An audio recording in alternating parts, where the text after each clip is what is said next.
ashi thado kuki gi maramdo yam haining mane bako hairedi FIR amuga lakani adu kidi da bako kidi de maramdi ai gisu ipai pu yam leye magi leyba gumna adubo ai adugi matang da ina life ma shu thaki ba leyne adu maina ai yam sentiment shock pa haibadi madugi khattang kok oiredi ai waro roiba lemina ba ipuru amagi kok yaurakpada ai isana su khangmadegin adu su CSO leader khrani go adu bo ai moi bi am izzat tawba mine adu moina ai bo du tawrakpadu da ai si wakhal yam shokhibni adu ma lere aduga aina wari si ama haijage thaina akoi gi pamheiba maharaj onda chahit sorry kaino gi akoi gi puya mai thakiba mai chau taret ki wari se halakpni hujik se Karaman halak pra khangba matam du da akhoi gi puya haibra subject to correction ko ai shoi kra puya du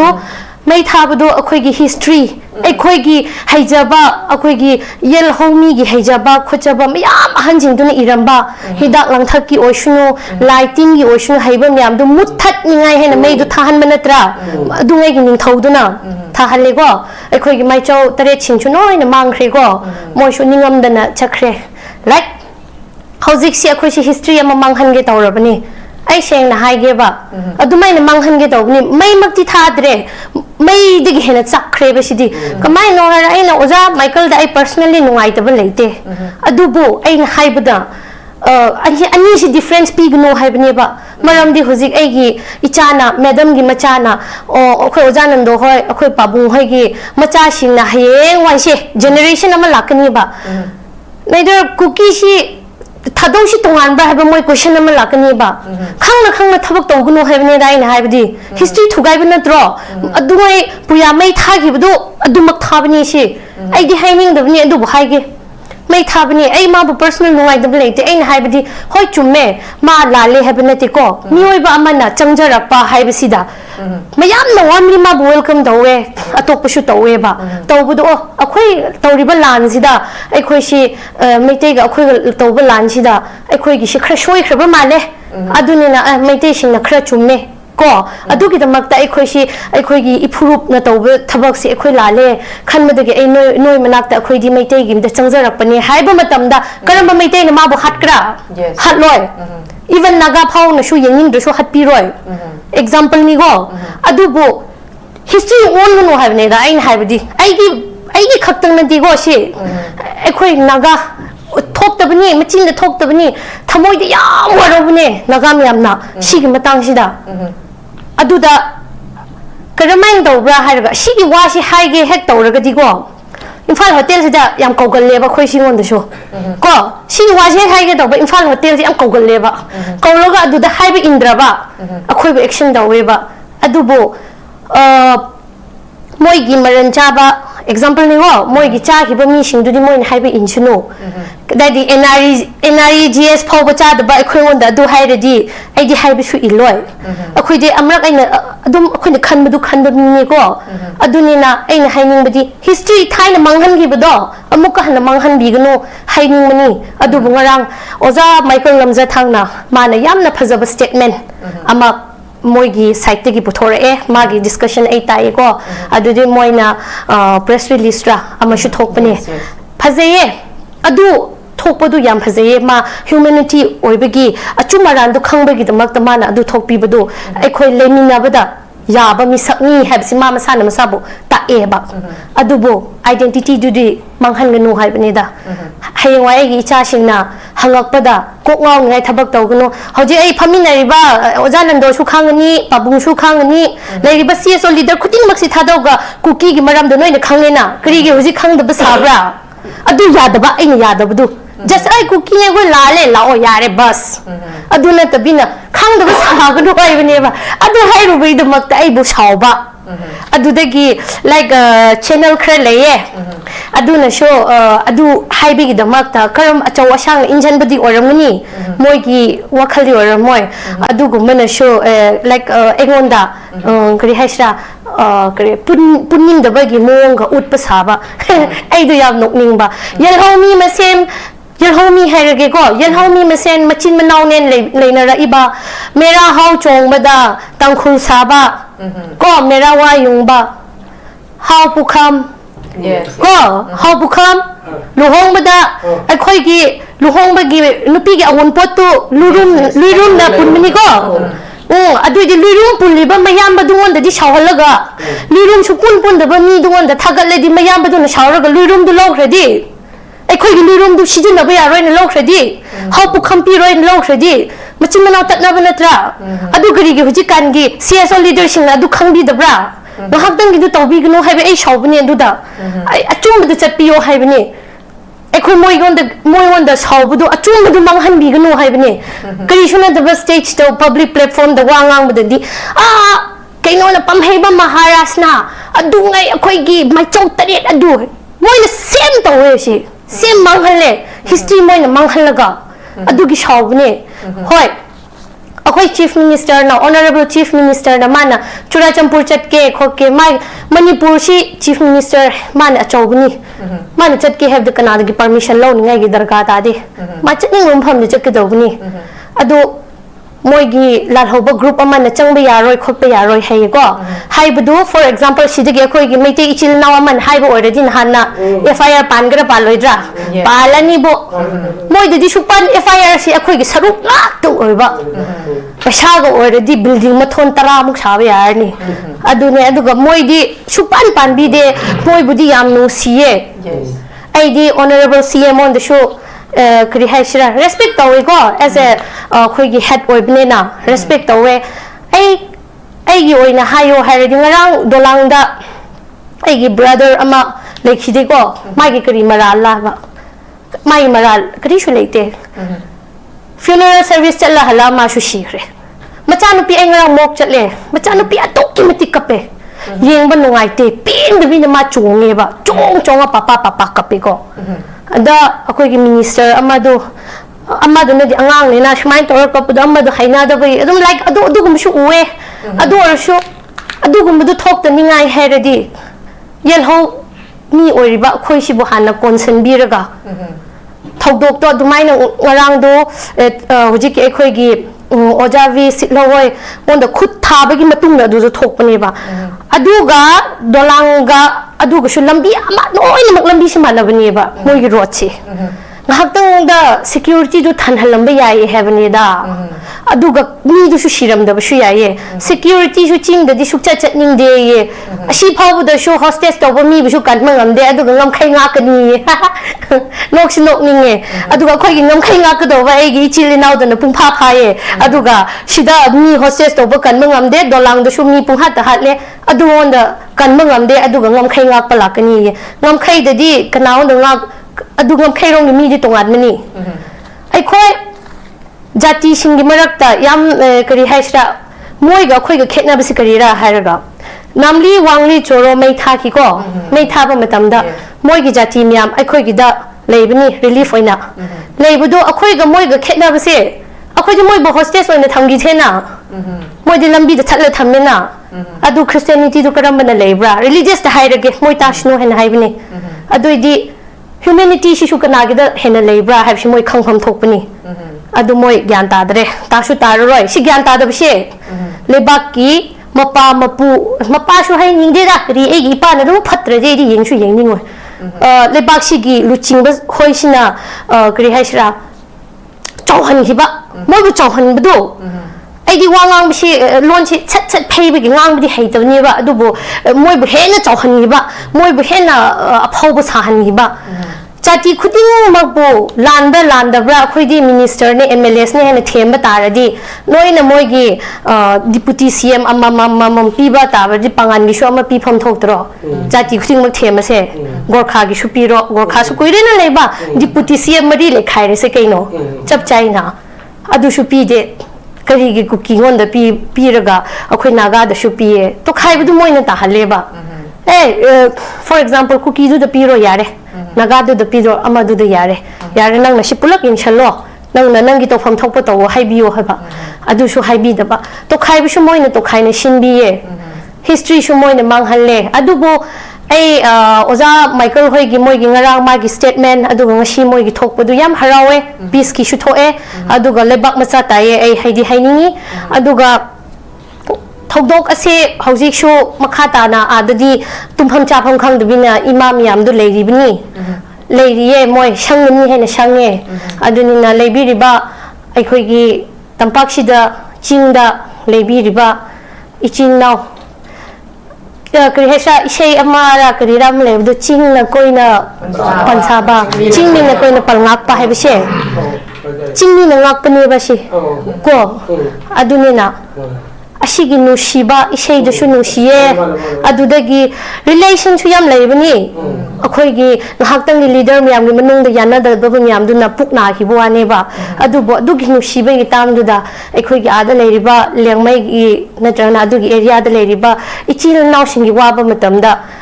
khuji kuki na mu ka kari sanaye lengmai naga lengmai gi shom ga ta haleba lengmai shok khashu shom digi tangkhul lakani ko aduga nahan akhoi gi zilengrong ZUF ki ma thok tra statement thok puno ma masa mak shuma gi jati thok radi ma mak shu thok lakni dom maram di ijati gi damak noi namak se leiba ngak tang ni na moi na shu khang shu no akhoi amat tungan de hak adum akhoi apun mane hai base machin manaw leimde mi top na machin manaw bo khatna ba horadi mayam bana manaw pa gi damak lep kani manaw nu pak kyamuk ngok shana ru shu Yes, yes. Mayam bana manaw nu pa do mi nu phu ba tar di tung de gi thang thin bane hai base moi kaw roi do bani aduga manaw nu pa na shu mayam ba si igo yam leiba ko ai mangai de hena leibani adu manaw nu pa shu khara lam hem bu to ga ai gi iyam ba gi damak ta haina lepi raga ani mak se machin manaw hane lepni na re haraga mi top si loksan ba yaba loksan biro tanthok pa yaba tanthok biro aduga leiriba manaw nu pa sing sina history amuk ka thugai bignu tungda lak da riba ekhoi gi ichai shu singda history si toran balambi da pu da bina landa white flag white p thanga khraba mi do peace ki damak lak pu di nuai nu sing loksan mi do buni go aduga lakpa mi du mingthon atop pa piraga lakhalaga history thugai ba do adu khaktang warau khibane ai matam du hujik chu warau adu warau khi gani Julia khoi hojik si law and order si pura defang tarba pura failure of law and order have to new ladies adubu miyam na mu expect taruba si khoi chief minister maitai leire community hariba deputy CM da Naga-Kuki mahapabani na thoiba conflict sida khara khajik tangdi handhara kadra hariba community singsi kitang normalize oi kadra haiba expectation ama khakti lei rubane ba adumakpu deputy CM Naga-Kuki ma maitei gi chief minister ma si leiraga su normal si kitang normalize tarokpagi mahuta inter community class oina laise sigi matang sida Julia gi point of view kari kamaina si haidi tongan ba deputy CM ani tongan phurup ani gi thame adu phawda hauji inter community class hoina laise masi kari dagi lakpani haina khali kari kamain thambini Julia ni ahamada window TV boy ikok nonjari ko aduga mangda phambi riba ai ojani bo ai ikai khumna bo chari aduga viewer nyam bu shuko aina ikai khumna bo chari ai gi point of view di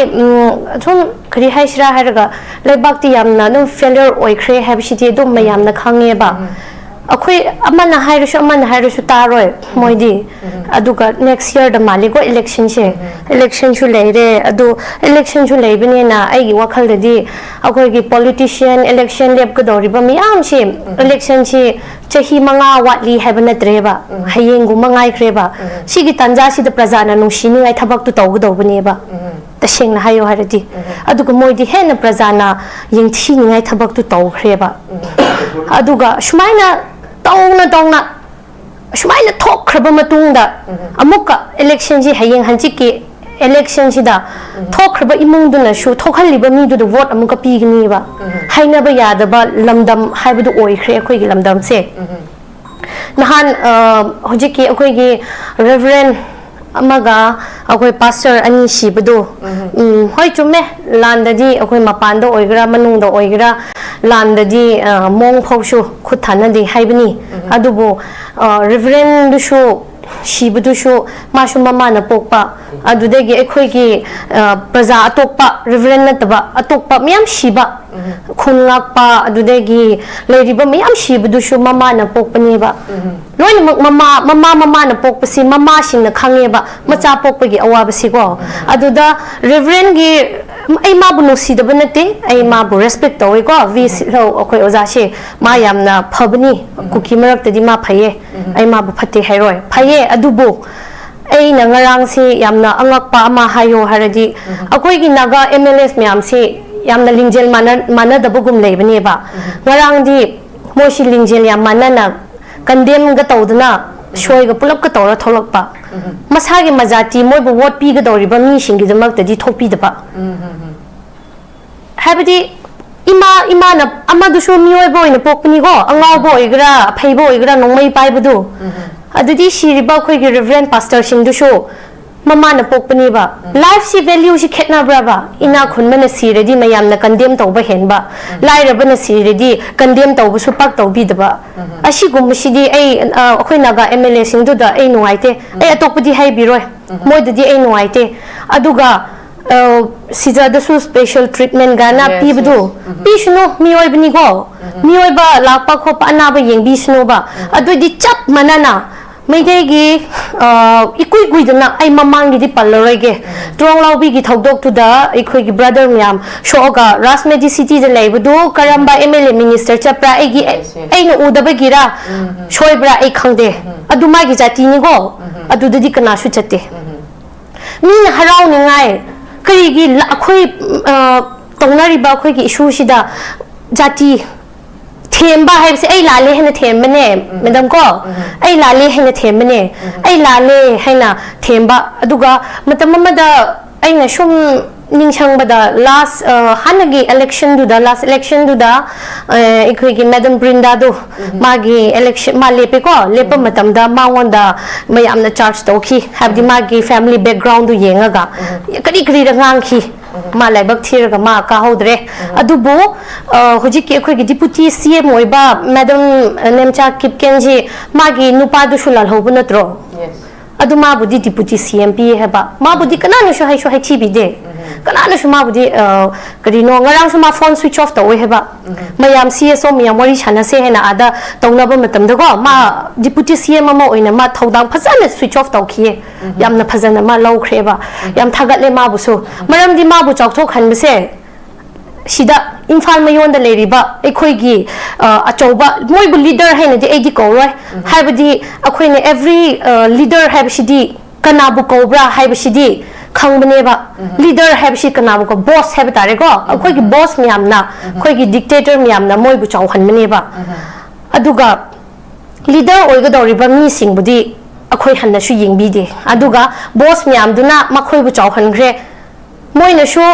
akhoi gi maitegi natraga nagas akhoi nagas myam gi shoppa apanba myam du da moina sho hajiki akhoi madam namcha kipken du na laaga magi wakhal da akibdu leitabi na masu imphal da laaga ukhro da laaga haina mana piece tu pamadi hangba lakpiyo kana na phugra cheigra mabo kana na shu phuroi cheiroi madi lakpi de aduga kari gi damakta majority group ne akhoi na shida leibni akhoi na themga dawbni haina चलगा मोइना नोइना थेमबी हेबा ngaraंगी थौदोक तुदा अखोई gi कोटलैंड to कोजिम से करंबा जाति ना पानब्रा हेबसे खंगफम थोकपने करंबा जाति ना परेंग दुदा लेब्रा हाइरि बमफम दु टाइगर रोड जर्मन रोड हाइगा दौरिसे टाइगर रोड तो ओइदुनी गो मोइना थोनबदो एसपी रोड तो टाइगर रोड तो ओइदुनी अखोई एफएनसीसी होगी अखोई मयामना थिंगिबा मलंबी दुने अदु चटलिनी गो अदु चटलिबा मफमदो अदुदबु करंबा अदुदा होजिकी होजिकी कांगचुप चिरुदो अदु लान मतमदा अखोईगी चिरु मचा मा अखोई कइनो खुदोंथिबा अमा थोखरेदना अदुगी मतुंगदा सीआरपीएफ सु लेबनी मोइगी लमदो कांगचुप चिरुगा कोटलेन से कोजिम याम लापनादबनी मोइसु लेरे अदुदगी हाइरिबा कांगचुप चिरो रोम सिदको मोइगी टाइगर गी लेफामसु लेबनी nahan ireng gida thoki ba thodok ama laktra ireng gi chairman onda tiger na phone dauraga haina moi miyam kumtharak pado inak nak na leiba gi damak ta ireng du da kumtharak pa ngam na trane ngamaga kari gi damak ta mayam na condemn towe nungai tabigi habiti mado akhoi gi lining ba haiba tare ko lining ba ishor khang ba mini na mayam non ishor khang mangak tangi adubo pastor reverend have shi akhoi ne regard tawe ba moini na mayam na naga site gi ama site gi noi na mak na moi gi damak ta yam nungai tab phongdok meitei marak te shu phongdok pi ba yawe ba adu ai naga sing du shu khra shauning ma leibni akhoi gi tangkhulgi oishno maitegi oishno maru oiba mi shiba matamdadi kanana su condemn tawdraga ashigumbada dinon mak na condemn tawraga lebdu moibu nushide ba nate mi shiraga kanana nungai grani mi shibada nungai ba shi phattaba mi moina haye go kuki singna haye aikhoi naga singbu christian nate noidi lucifer ne phattabani noidi christian gi mingda number 1 akoi tangkhul bu yam target towe moina noi tangkhul hai ireng du da kana tangkhul la karane moi matamama da moina khan basi ahan bada shu moina thugai gni ei tangkhul ga akhoi ga toba lan ne amu ga hai gni adu ga shrom gi lambi da tawra shu tangkhul amu ga hai gni aram bai amu ga pan gni hana chai du na le ramba jati khuding mak se moina punhal leba moi gi wahaina adu gi mak ta moi bu ya thagat pai se chai du na le ramba jati punba ngamdraba jati se moina punhan leba khoibo adu gi mak te am thagat le adu moi di christian ne hai adu di christian gi da shu am lebani bible gi go shastra da liaubani matthew 5 gi 43 to 48 gi da love your enemy hai bani ba adu ga pray for those who persecute you have neba no one phatta ba tawba mi du da prarthana tawbiyu nusiyo hai go hoi phare reverend ga akhoi gi oza hom du shikhre di lambi da christian moi di gari gi lambi da christian aseng ba moi di gari gi love your enemy haraga moi di gari gi akhoi gi mi du hostage oina phara pubrane adu ai di bible gi da hayo haira di khangna tawba pap ka khang da bina tawba pap se khangna tawba pap shine ba norok ta chang ba se adu hoi akhoi di tangkhul hoi si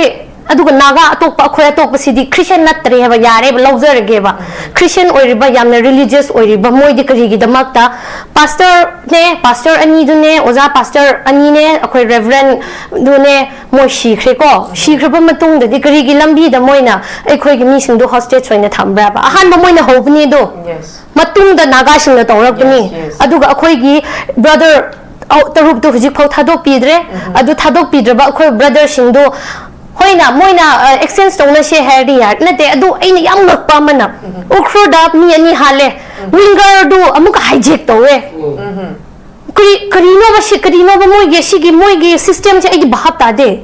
pha se pini pha se di akhoi shu noi shu sida pham ba mi lai lai na pha ba ngamne adu phatta ba se akhoi ra moira mi hostage to budi moi ni hen hele adu da crpf su leye adu de gi hujik ki makhan haiba lamdu da di 57 division gi kaino shu leibani hujik nupi miam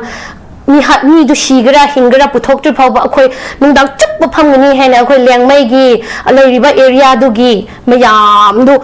akhoi gi mera pai bi heba tare ko society myam du phammaga leire ba adu gi phammi ba sing du thabak leita ba gi phambra ba macha sing du nusiba machi manau sing du nusiba gi phammani ba ko adu akhoi gi system yam shoi gre ha shu shem ni ngai mi shu leite shem bi ge haina lakpa mi won du shu moi na tan thokni ai di shengna hairaga yam na nuai da shi go yam na sentiment yam hanjan shokhan gre moi adu bo akhoi ai di haibi ge have ne go bible da shama lebne phaulo di phau singo cheng lo di cheng singo adu ga khoi naga haiba jati se phaulo di phau sing ba yam haibne haibse haiba jati sing do na gyan ta bi ga do bni maram di moi christian aseng mne haire ko adu oraga di christian aseng ba oibi riba khoi gi ichil naw sing du na gyan ta bi ro matthew 5 ki 43 to 48 phau du paraga love your enemy hebni go adu du moi na nusi bangam da khoi di nusi re khoi christian natre christian aseng ba moi du adu gyan ta bio haina ai si hairaga han ba raung si loisin jar gem da okay thank you very much ai ozanan lak chege Julia akhui tang traun de gi tholai ba thodok se sigi main issue di ngasai gi khoi thadau church leader ahum legi da sidagi khoi hostage sigi issue jung la pa ne ba di Kuki na mo naga civilian phazan ma nagala rauna mo Kuki civilian phazan ba gi issue ji sidagi la pa ne duma pu thadau church leader ahum si khoi Michael Lamja thang na hai ba da khoi thadau si Kuki na te hai ba ma hai ko Julia hai adu ngasai lairiba lambi sida ta si kanano haibagi wahang amsu zanando na su panbigre Juliana su panbiri ba adu be ta ga di sida su hangba ya ba wahang amsu dum thoe ba thadau si Kuki na te haidana khoi mekalam ja thang khoi shai de dum phaminari hoi adu gi matang da Juliana hai gi statement namsu miyam na dum ta khangre hoi adu be ta ga di thoi ba thodok makhoi ahum si ba si makhoi si Thadaugi church leader ne habam hairi banina Kuki nati habam su hairi banina adugi marakta makhoi masen adum conflict leibra habagi wahang amasu adum thokpa aduduna thoiba issue si thoibra habagi wahang amasu thokpa aduga mu ngasagi khoigi honorable CM Zakhem Sanjing asi Churachandpur da chatkani na tawramba aduga ngasi khongchat se thoiba thodok se nong chatre kari dawagi chatri no habagi wahang sim su laiba aduna mana CM na CC pur da chatkani haibagi aduna factor amo irga thoiba kaino si akhoi gi unwanted incident se thoibra haibagi wahang sigi ani sigi matang da Julia gi mot se kari kamain thamini Madam ID ko asi thadau Kuki gi maram do yam haining mane ba ko hairedi FIR amuga lakani adu kidi da ba ko kidi ba kidi maram di ai gi so ipai pu yam leye magi leba gumna adu bo ai adu gi matang da ina life ma shu thaki ba lebe ne adu main ai yam sentiment shock pa haibadi madu gi khattang kok oiredi ai waro roi ba lemina ba ipuruk amagi kok yaurakpada ai isana su khangmadegin adu su CSO leader khrani go adu bo ai moi bu yam izzat tawba mi ne adu moi na ai bo du tawrakpadu da ai si wakhal yam shock khibni adu ma lere adu ga ai na wari si ama haijage thaina akoi gi pamheiba maharaj onda chahi sorry kaino gi akoi gi puya mai tha khiba mai chau taret ki wari se halakpni hujik se Karaman halakpra khangbra matamdu da akhoi gi puya haibra subject to correction ko ai shoi puya do mai thabadu akhoi gi history akhoi gi haijaba akhoi gi yel homi gi haijaba khochaba mayam hanjing duna iramba hidak langthak ki oishunu lighting gi oishunu haiba myam du muthat ningai hena mai du thahan manatra adu ngai gi ning thauduna thahalle go akhoi gi mai chau tare chinchu noi na mangkhre go moi shu ningam dana chakre like Howzik si akhoi si history ama manghan ge tawrabani ai seng na hai ge ba adumai na manghan ge tawbani mai makti thadre mai dig hena chakre ba sidi kamai no har ai na oza Michael da ai personally nungai tabal leite adubu ai na haibada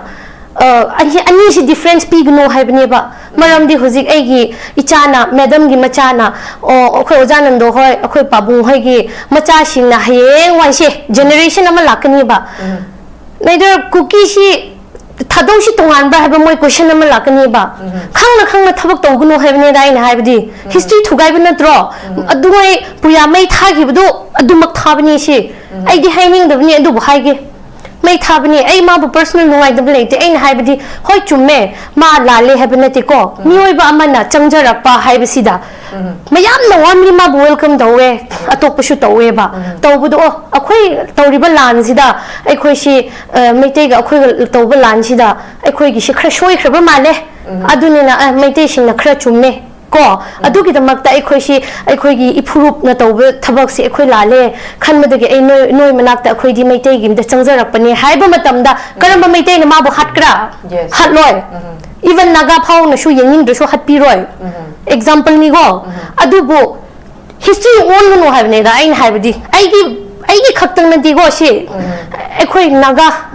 thok tabani machin da thok tabani thamoi da yam warobne naga myam na si gi matang si da aduda karamang do bra harga si gi wa si haige hek tawraga di go Imphal Hotel sida yam kaugal leba khoi singon da sho ko sing wa je hai ge da ba Imphal Hotel si yam kaugal leba kaulaga adu da hai ba indra ba akhoi ba action da we ba adu bo moi gi maran cha ba example ni ho moi gi cha ki ba mi sing du di moi hai ba in chuno da di NREGS phau ba cha da ba akhoi won da du hai re di ai di hai ba su iloi akhoi de amrak aina adum akhoi ne khan ba du khan ba ni ko adu ni na aina hai ning ba di history thai na manghan gi ba do amuk ka na manghan bi gno hai ning mani adu bu ngarang oza Michael Lamza thang na ma na yam na phajaba statement ama moigi site gi puthore e magi discussion ai tai ko adu de moina press release ra ama shu thokpani phajaye adu thokpadu yam phajaye ma humanity oibagi achumaran du khangbagi damak ta mana adu thokpi badu ai khoi lemina bada yaba mi sakni habsi ma masana masabu ta e ba adu bo identity du di manghan gnu hai bani da hayawai gi cha singna hangak pada kok ngaw ngai thabak taw gnu hoji ai phaminari ba ojanan do su khangani pabung su khangani leiri ba CSO leader khuting maksi thadawga kuki gi maram do noina khanglena kri gi hoji khangda ba sabra adu yadaba ai yadabdu just ai kuki ne go lale lao yare bas adu na tabina khangda ba saganu ai bani ba adu hai ru bai da makta ai bu sauba adu dagi like channel khra leye adu na show adu haibi gi damakta karam achaw asang injan badi oramani moi gi wakhali oramoy adu gumana show like engonda kari haisra kari punin da bagi monga utpa saba ai du yam nokning ba yel homi masem yel homi hairage ko yel homi masen machin manaw nen leina ra iba mera hau chong bada tangkhul saba ko mera wa yung ba hau pukham ko hau pukham luhong bada akhoi gi luhong bagi nupi gi awon potu lurum na punmini ko adu di lurum punli ba mayam ba dungon da di shawalaga lurum su pun da ba mi dungon da thagal di mayam ba dun shawraga lurum du log redi akhoi gi lurum du sijin na ba ya roi na log redi hau pukham pi roi na log redi machin manaw tat na ba natra adu gari gi huji kan gi CSO leader sing adu khangbi da bra ngahakdang gi du tawbi gnu haibe ai shawbani adu da ai achum du chatpiyo haibani akhoi moi gonda shawbu du achum du manghan bi gnu haibani kari shuna da stage to public platform da wangang badadi kaino na pamhaiba maharashna adu ngai akhoi gi mai chau taret adu moi na same tawe si same manghanle history moi na manghalaga adu gi shawbani hoi akhoi chief minister na honorable chief minister na mana churachampur chatke khoke mai manipur si chief minister mana achawbani mana chatke have the kanada gi permission lo ngai gi darga ta de ma chatning rum pham de chatke dawbani adu moigi lalhoba group amana changba yaroi khotpa yaroi hai ko haibdu for example sidagi akhoi gi meite ichil naw aman haiba already hanna FIR pangra paloidra palani bo moidi di supan FIR si akhoi gi saruk lak tu oiba paisa go already building mathon tara muk sabe yarni adune aduga moidi supan panbi de moibudi yam nu siye aidi honorable CM on the show kari haishira respect tawe ko as a khoi gi head oibne na respect tawe ai gi oina hayo hairadi ngarang dolang da ai gi brother ama lekhide ko mai gi kari maral la ba mai maral kari shu leite funeral service chala hala ma shu shire macha nu pi ai ngarang mok chatle macha nu pi atok ki mati kape yeng ba nungai te pin de bi ma chunge ba chong papa kape ko ada akhoi gi minister amadu na di angang ni na shmai tor ka pud amadu haina da bai adum like adu gum shu uwe adu gum du thok ta ningai heradi yel ho mi oiriba akhoi si bu hana konsen biraga thokdok to dumai na ngarang do hoji ki akhoi gi ojavi sitlowoi on the khut thabagi matung na du thokpani ba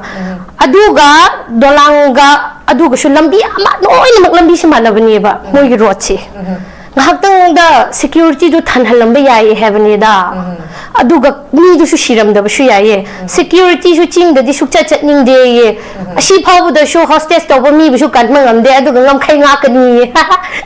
nok shi nok ning ye aduga khoi gi ngam khai nga ka do ba ai gi chili naw da na pung pha pha ye aduga shida mi hostess to ba kan ma ngam de dolang da shu mi pung hat da hat le adu on da kan ma ngam de aduga ngam khai nga pa la ka ni ye ngam khai da di kanaw da nga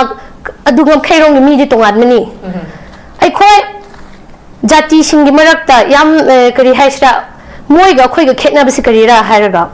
namli wangli choro mai tha ki ko mai tha ba matam da moi gi jati myam ai khoi gi da leibani relief oina leibudo akhoi ga moi ga khetna basi akhoi ji moi ba hostess oina thamgi thena moi di lambi da thatla thammena adu christianity du karam bana leibra religious da hairage moi tashno hen haibani adu di